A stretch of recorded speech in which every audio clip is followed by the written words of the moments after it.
Mimi ni director wa majani na mimi ndio vice chairman wa hii factory inaitwa Kionyo Tea Factory. Leo tumepokea mashini yetu ya orthodox ya kutengeneza chai ya orthodox. Hizi unaona hapa zote ni 3 containers. Hii ni first consignment ya kwanza.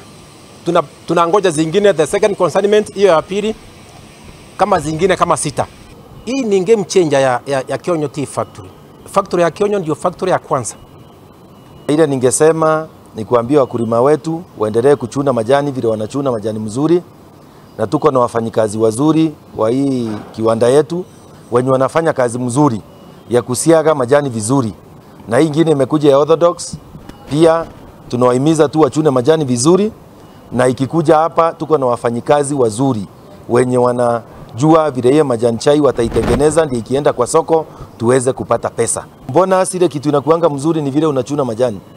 Chini unaona hapa hii orthodox haitakangi ile majani mbaya, unavuna majani kubwa, unavuna unarudisha, inataka tunini tuwili, the 2 leaves and a bud, so that utoe the good quality ya majani. The second consignment hiyo ya pili, kama zingine kama 6. Hii ni game changer ya Kionyo Tea Factory.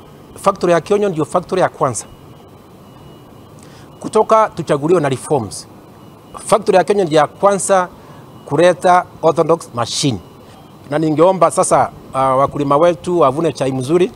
Hii machine unaona hapa hii orthodox haitakangi ile majani mbaya, unavuna majani kubwa, unavuna unarudisha, inataka tunini tuwili, the 2 leaves and a bud.